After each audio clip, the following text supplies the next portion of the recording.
আসসালামু আলাইকুম। আমি জান্নাতুর রহমান, জান্নাত হোমমেড বেবি ফুড থেকে। আজকে আমি রান্না করব হাঁসের গোশত দেশীয় পদ্ধতিতে, কিন্তু আমাদের হোমমেড মশলা দিয়ে। চলুন তাহলে রান্নার মূল পদ্ধতিতে চলে যাওয়া যাক। বিসমিল্লাহির রহমানির রহিম। প্রথমে আমি হাঁসের গোশত নিয়ে নিচ্ছি। এখানে 3টি হাঁসের গোশত আছে। এখানে আদা রসুন বাটা সমান সমান পরিমাণে আছে। আমি এখানে 6 টেবিল চামচ দিয়ে দিচ্ছি। এবার আস্ত মশলা থেকে 3টা তেজপাতা, 3 ইঞ্চি দারুচিনি, 10টা এলাচ, 3টা স্টার এনিস, অল্প একটু জয়িত্রী দিয়ে দিচ্ছি। 2 কাপ পরিমাণ পেঁয়াজ কুচি, 20 থেকে 25টা কাঁচামরিচ। এবার দিচ্ছি আমাদের হোমমেড হলুদ গুঁড়ো 3 চা চামচ পরিমাণ। এখানে আমরা অতিরিক্ত পরিমাণে দিব না, যেহেতু 3টা হাঁস তাই আমি এখানে 3 চা চামচ পরিমাণ ব্যবহার করব। এখন দিয়ে দিচ্ছি 4 চামচে 5 চামচ পরিমাণ মরিচ গুঁড়া। আমাদের মরিচ গুঁড়াটা কিন্তু যতটা সুন্দর ততটা মজাদার। আর আমরা সবাই জানি রান্নার মেইন হিরো ইনগ্রিডিয়েন্টস হচ্ছে মশলা। আপনারা আমার পুরো রান্নাটা দেখবেন, সবগুলো রান্না আমি এই অল্প কিছু মশলার মধ্যেই শেষ করে ফেলবো, কিন্তু টেস্টে কোনো প্রকার কম্প্রোমাইজ হবে না ইনশাল্লাহ। এখানে আমরা অতিরিক্ত পরিমাণে দিব না, আর এটার কালার কিন্তু মাশাআল্লাহ অনেক সুন্দর হয়, তাই অতিরিক্ত দিতে হবে না। এখন দিয়ে দিচ্ছি আমাদের পিঙ্ক সল্ট। এখানে আমি 3 চামচ পরিমাণ দিয়ে দিচ্ছি।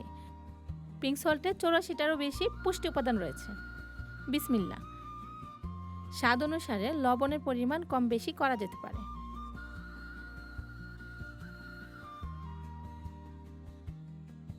এখন বলবো আমাদের আরও একটি হিরো ইনগ্রিডিয়েন্টসের কথা, তেল।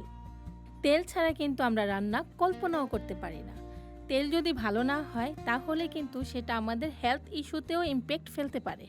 সেজন্য আমরা এখানে ব্যবহার করছি আমাদের নিজস্ব সরিষার তেল, যেটা ব্যবহারের ফলে আমাদের হজম শক্তি বাড়িয়ে দিবে এবং হার্টকে ভালো রাখবে। আমি এখানে আমাদের দেশীয় মাগি সরিষার তেল 5 থেকে 7 টেবিল চামচ পরিমাণ দিয়ে দিচ্ছি। এতে করে আমাদের রান্নাটাও মজা হবে এবং আমাদের স্বাস্থ্যের জন্য উপকারী যায়। তাই চেষ্টা করবেন গোশত রান্নার সময় খাঁটি সরিষার তেল ব্যবহার করতে। এখন আমরা সব কিছু ভালো মতো মাখিয়ে নিব। যেহেতু রান্নাটা আমি মাখিয়ে করছি, তাই এখানে যত মশলা যত গোশত আছে সব কিছু খুব ভালোভাবে মাখাতে হবে, কারণ এই মাখানোর মাধ্যমে গোশতের ভিতরে প্রপার মশলাটা যাবে। যদি আমরা এটা কষিয়ে রান্না করতাম, ওটার প্রসেস ছিল একরকম, এটার প্রসেসটা আবার একটু ভিন্ন। চুলায় হাঁড়ি বসিয়ে এখন আমরা এটা ঢেকে দিচ্ছি। চুলায় হাঁড়ি বসানোর ঠিক 10 মিনিট পর আমাদের তরকারিটা এই অবস্থায় এসেছে। এখন আমি একটু নেড়ে দিচ্ছি। ঢাকনা উঠিয়ে নাড়া দেওয়ার সময় অনেক সুন্দর গ্রান আসছে মাশাআল্লাহ।